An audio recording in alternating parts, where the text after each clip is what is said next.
যেদিন কিয়ামতের দিন হবে। ভাই আমার, বন্ধু আমার, বিশ্ব নবীজি ছাড়া অন্য যত নবী এসেছিলেন আসবেন, গত হয়ে গেছে কিয়ামতের আগে বন্ধুরে। সেই নবীগুলো কিয়ামতের মাঠে তারা নফসি নফসি করবে, নিজ নিজ উম্মতেরা আদমের কাছে যে বলবেন, ও আদম, আপনি তো আমাদের আব্বা, একটু আল্লাহর কাছে ক্ষমা চান, আমাদের জন্য সুপারিশ করেন। বিশ্ব সেই হযরত আদম বলবেন, না, আমি তোমাদের জন্য কিছুই বলতে পারবো না। এই করতে করতে বন্ধু আমার, ইউসুফ থেকে নিয়ে, ইয়াকুব থেকে নিয়ে, সুলাইমান থেকে নিয়ে, দাউদ থেকে নিয়ে সব নবীরা বলবে, আজকে যদি কথা শোনেন তো শুনবেন, তিনি হলেন বিশ্ব নবী, মহানবী, দয়ার কান্ডারি জনাবে মুহাম্মদুর রাসূলুল্লাহ। একবার বলুন সাল্লাল্লাহু আলাইহি ওয়াসাল্লামের কথা শুনবে। সব নবীরা হার মেনে যাবে, বলবে, আমি তো নিজেই ব্যস্ত রয়েছি রে, আমি তো আল্লাহর কাছে কি জবাব দিব, কি জীবনে করেছি। ওরে বিশ্ব নবীর উম্মত, এবার আল্লাহ তাবারক ওয়া তাআলার নবীর কাছে করতে করতে করতে করতে আদম বলবেন নূহের কাছে যাও, নূহ নবী বলবেন চলে যাও সুলাইমানের কাছে, দাউদের কাছে। এই করতে করতে সব নবীর কাছে নিজ নিজ উম্মত যাবে। ও অবশেষে বলবে, যাও, একজন নবী আছে যার কথা আল্লাহ তাবারক ওয়া তাআলা শুনবে। বিশ্ব নবীজি সাজদায় পড়ে থাকবে, তিনি একটাই কথা মুখে বলবেন, ও মুসলমান, যেই দিনের ব্যাপারে আল্লাহ কোরআনে বলেছেন, ইয়াউমা ইয়াফিরুল মারউ মিন আখি ওয়া উম্মিহি ওয়া আবিহি ওয়া সাহিবাতিহি ওয়া বানিহি, যেদিন নিজের মা বেটিকে পরিচয় দেবে না, নিজের বাপ নিজের ছেলেকে পরিচয় দেবে না, নিজের ভাই ভাইকে পরিচয় দেবে না, নিজের স্বামী স্ত্রীকে পরিচয় নেবে না, সে কিয়ামতের দিন এত কঠিন দিন হবে বন্ধুরে, মানুষের জিহ্বাটা বেরিয়ে গিয়ে যেন নারীর সামনে, নাভির সামনে যেন কুকুরের মতো জিহ্বাটা ঝুলবে। মানুষেরা এত কাঁদবে, মানুষেরা এত কাঁদবে হাসরের মাঠে। সেই ভয়ঙ্কর দৃশ্য দেখে মানুষের চোখ দিয়ে পানি বের হতে হতে পানি শেষ হয়ে যাবে, অবশেষে চোখ দিয়ে রক্ত বের হতে শুরু হবে। বলুন সুবহানাল্লাহ। কার অবস্থা হবে ও মুসলমান? আমার আপনার হবে যদি আমি বিশ্ব নবীকে না মানে, যদি আমি আপনি আল্লাহকে মানি না মানে, তবে এই দুর্দশা কিয়ামতের মাঠে হবে। নিজের স্ত্রী স্বামীকে পরিচয় দিবে না, নিজের মা নিজের বাপ পরিচয় নেবে না, নিজের সন্তান। কত দয়া বন্ধু আমার, নিজের সন্তানের ওপরে কত দয়া। সকালে আপনার বাচ্চাটা চা খেতে বসেছে, গরম চায়ে যদি হাত ডুবিয়ে দেয় ফোঁসা পড়ে যাবে, সঙ্গে সঙ্গে বেলোয়া ডাক্তারের কাছে নিয়ে যাবেন, চিকিৎসা করে বাচ্চাটাকে বাড়ি নিয়ে আসবেন। কিন্তু এত দয়া, এত মায়া রে, যে এত দয়া যার কারণে আপনার কলিজা পর্যন্ত ছিঁড়ে যায়। কিন্তু কিয়ামতের মাঠে নিজের ছেলে বাপের কাছে আব্বা আব্বা করে ডাকবে, নিজের সন্তান মা মা বলে ডাকবে, কিন্তু মা পিছন দিকে ফিরে তাকাবে না, আমাকে মা বলে কে ডাকছে। সেদিন হাসরের মাঠে ওই ছেলেটা বলবে, মা, আমি খিদা পেয়েছি, আমাকে দুধ পান করাও। তখন বলবে, রে হতভাগিনী, পৃথিবীতে আমার কেউ সন্তান ছিল না। বন্ধু আমার, সেই দিনে যেদিন মা বেটির হবে না, বাপ বেটার হবে না, ভাই ভাইয়ের হবে না, কেউ কাউকে পরিচয় নেবে না, সেদিন মানুষেরা কিরকম অবস্থায় থাকবে রে বন্ধু? মানুষের শরীরে একটাও কাপড় থাকবে না, একবারে উলঙ্গ। মানুষ ন্যাংটা হয়ে কিয়ামতের মাঠে দাঁড়িয়ে থাকবে, কেউ কোনো দিকে তাকাবার সুযোগ পাবে না, কেউ কারো দিকে দেখার যেন সাহস পাবে না। সেদিন মানুষের চোখ দিয়ে রক্ত ঝরবে, মানুষের কান দিয়ে যেন মগজগুলো গুলো গলে বের হবে, এরই নাম হলো কিয়ামতের মাঠ। সেই দিন মানুষ কাঁদতে থাকবে, আল্লাহ কি হবে, আল্লাহ কি হবে? সেদিন কারো সুপারিশ চলবে না, সেদিন কারো ক্ষমতা চলবে না কিয়ামতের মাঠে। সেদিন মানুষেরা এত ব্যতিব্যস্ত হবে, আল্লাহ তাবারক ওয়া তাআলা কিয়ামতের দিন তিনি হাকিম হবেন, তিনি বিচারপতি হবেন। আল্লাহ যদি আমার ব্যাপারে বলে দাও হয় যে রে বান্দা, তো জাহান্নামের নাম লিস্ট চলে এসেছে, সেদিন কোনো উপায় থাকবে না, সেদিন কোনো এমএলএ এমপির সেদিন সুপারিশ চলবে না। সেদিন মানুষেরাকে বাধ্য হয়ে জাহান্নামের দিকে তাদেরকে হাঁকে নিয়ে যাওয়া হবে। বন্ধু আমার, আজকে মেয়েরা জালসায় ঘুরছে, তাদের পিছনে ছেলেরা ঘুরছে। বলবেন মাওলানা, কিয়ামতের মাঠে মানুষের উলঙ্গ হয়ে থাকবে তো কেউ কারো দিকে তাকাবে কি তাকাবে না? মা আয়েশা বলছেন, ইয়া রাসূলুল্লাহ, কিয়ামতের দিন মানুষ কি কেউ কারো দিকে তাকাবে না? বিশ্বনবীজি বললেন, আয়েশা রে, ওই দিনটা বড় কঠিন দিন, সেদিন কেউ কারো দিকে তাকাবার ক্ষমতা হবে না। সেদিন নিজে চিন্তায় চিন্তিত হবে, সবাই সেদিন ভারাক্রান্ত হবে। কি হবে আল্লাহ? আহা, সেদিন বসার জায়গা থাকবে না, সেদিন শোয়ার জায়গা থাকবে না, সেদিন কুরসি থাকবে না, স্টেজ থাকবে না, শুধু আল্লাহর কুরসি থাকবে। বলুন সুবহানাল্লাহ। সেদিন আমার রব বলবেন, লিমানিল মুলকুল ইয়াউম, আজকে কার বাদশাহী, কার হুকুমতি? সব বলবে কারও নয়, আল্লাহর হুকুমতি। বন্ধু আমার, মানুষেরা উলঙ্গ হয়ে থাকবে এবং মানুষেরা দাঁড়িয়ে দাঁড়িয়ে থাকবে। বলুন সুবহানাল্লাহ। বন্ধুরে, আজকে আমার জন্য কত সুন্দর কুরসি লাগা হয়েছে, স্টেজ সাজানো হয়েছে, আপনাদের জন্য এ কাঁড়ি পোয়াল মিছানো হয়েছে, চেয়ার লাগানো হয়েছে, কিন্তু কিয়ামতের মাঠে আল্লাহর সামনে সবাই দাঁড়িয়ে থাকবে এবং তারা কান খাড়ো করে থাকবে। কোনো বসার জায়গা নাই, কোনো ব্যবস্থা নাই। মানুষের মাথার উপরে সূর্য থাকবে আর এত গরম প্রখর রৌদ্র হবে, মানুষের পাসিনা চুইতে থাকবে। কোনো পানি নাই, কোনো কোল্ড ড্রিঙ্কসের ব্যবস্থা নাই, কোনো ফ্রিজ নাই, কোনো কোল্ড ড্রিঙ্কসের ব্যবস্থা নাই রে বন্ধু। সেদিন মানুষের শরীর দিয়ে যেন ঘাম চুইতে চুইতে কারো কোমর কারো বুক পর্যন্ত হবে, এই অবস্থা হবে আমার আপনার। আমার যেটা মূল কথা, এই বিভীষিকাময় কিয়ামতের মাঠে যেদিন বিশ্ব নবীজি সাজদায় পড়ে থাকবে, আল্লাহকে বলবে, আল্লাহ ইয়া রব্বি উম্মতি উম্মতি উম্মতি, ওগো আল্লাহ আমার উম্মতের কি অবস্থা হবে? আল্লাহ, ওগো আল্লাহ আমার উম্মতের কি দশা হবে? বিশ্ব নবীজি সাজদায় পড়ে অঝোর লয়ে কাঁদবে। বেটির জন্য ভাবনা নাই, আলী জামারির জন্য ভাবনা নাই, বিশ্ব নবীজি শুধু যেন উম্মতের যেন চিন্তা ভাবনা। নারে তাকবীর! ওরে মুসলমান, তোরা হারাস না ঈমান, নামাজ পড়ো, রোজা রাখো, শক্ত করে ধর কোরআন। ওরে মুসলমান, তোরা হারাস না ঈমান। বিশ্বনবীজি সাজদায় পড়ে থাকবেন, বিশ্বনবীজিকে আল্লাহ স্বয়ং ডেকে বলবেন, ইয়া মুহাম্মদ, বলুন সাল্লাল্লাহু আলাইহি ওয়াসাল্লাম। নবীজি সাজদায় পড়ে থাকবেন, আল্লাহ বলবেন, ইরফা রাসাক সাল তুতা, হে নবী তুমি আমার কাছে চাও, কি চাও? আল্লাহ তাবারক ওয়া তাআলা তিনাকে বলবেন, নবী তুমি কি আমার কাছে চাও? বিশ্ব নবীজিকে যখন বলা হবে, মোহাম্মদ তুমি তো আমার প্রিয় বন্ধু, তুমি তো আমার পিয়ারা দোস্ত, আমি আল্লাহ চাই না যে তুমি তোমার উম্মতের জন্য এত ব্যতিব্যস্ত, তুমি কি চাও তাড়াতাড়ি করে বলো। আল্লাহ বলবেন, নবী হে তুমি মাথাকে ওঠাও, যা চাইবে তোমাকে দেওয়া যাবে।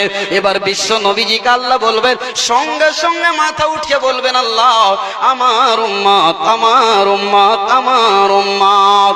আজকে আমি আপনি বন্ধুরে, আপনি বলি আমি নিজেকে দাবি করি আমি মুসলমান। ও মুসলমান, আজকে আপনি আমি দাবি করি রাসূলের উম্মত।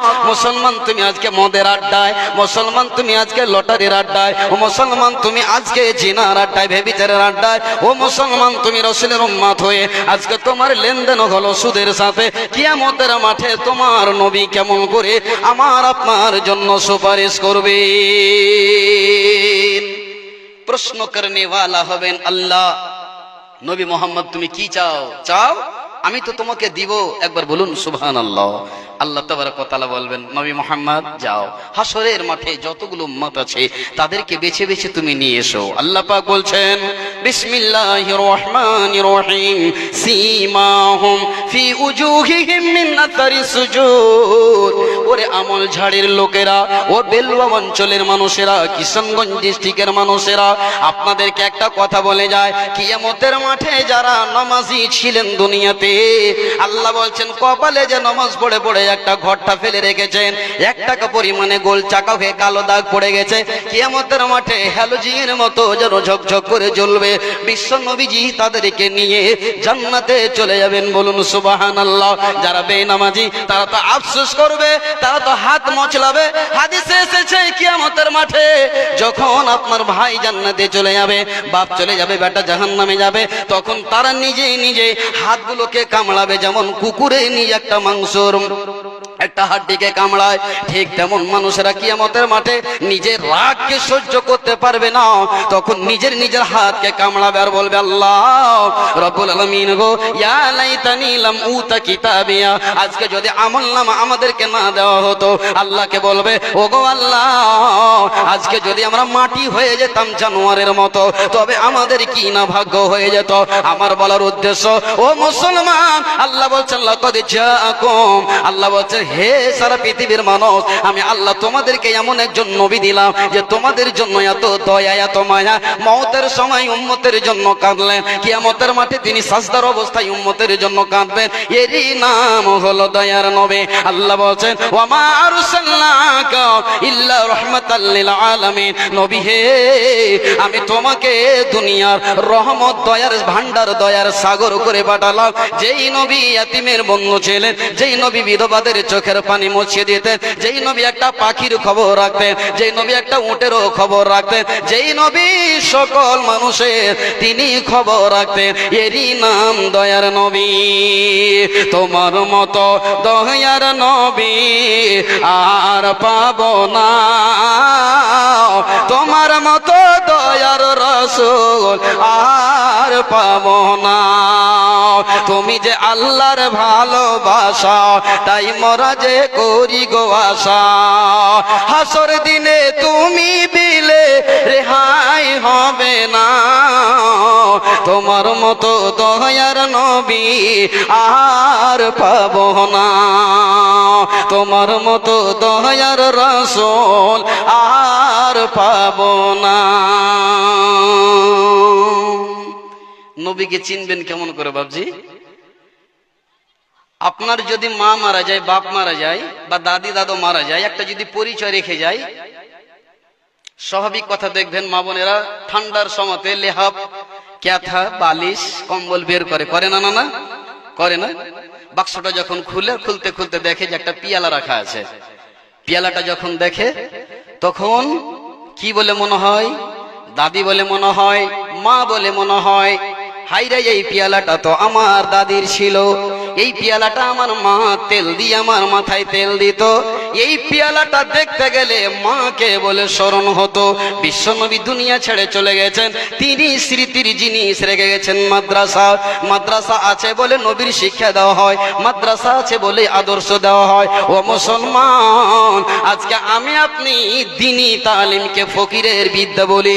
খবরদার বন্ধুরে, আপনি মরবেন তো কে আপনার জানাজা পড়াবে? মাদ্রাসার প্রোডাক্ট। আপনার বিয়ে পড়াবে কে? তো মাদ্রাসার প্রোডাক্ট। মাদ্রাসা যদি মুছে যায়, ইসলাম দুনিয়া থেকে মুছে যাবে।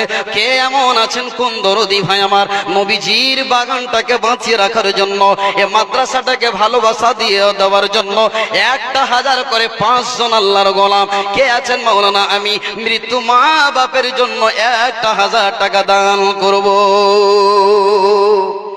এই যে ইতিহাসগুলো বলছিলাম, কোথায় পাবেন? জান মাদ্রাসায় ঢুকবেন, রাসূল আরবি বলে একটা কিতাব, রহমতে আলম একটি কিতাব, ইতিহাসের কিতাব, রাসূলের জীবনী। আর রহিকুল মখতুম আল্লামা সাফিউর রহমান মুবারকপুরি তিনি কিতাব লিখেছেন নবীর জীবনীর ব্যাপারে। তো কোথায় পাবেন?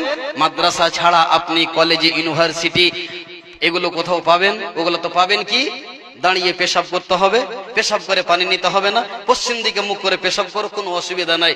এই শিক্ষা দেওয়া হয় স্কুলে, কিন্তু দিনী শিক্ষা দেওয়া হয় মাদ্রাসায়। সম্মানিত দিনী ভাই, কে এমন একজন আল্লাহর গোলাম আছেন দেখি 1000 টাকা নাম্বার 1 প্রথমত দেওয়ার জন্য, রাসূলের কাছে সুপারিশ নেওয়ার জন্য, যেই নবীজি হাউজে কাউসারের পানি উম্মতকে পান করাবেন, কে এমন দরদি রাসূলের ভালোবাসা আছেন দেখি একজন আল্লাহর গোলাম 1000 টাকা দেনেওয়ালা।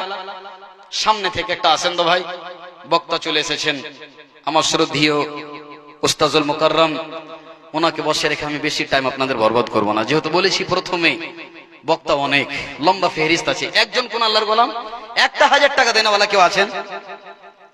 আল্লাহু আকবার। রাসূলের সুপারিশ নেওয়ার জন্য আপনার মন চাই না? রাসূলের হাতে পানি খাওয়ার মন আপনার চাই না? কে আছেন ভাই একজন আল্লাহর ওয়াস্তে দেখি?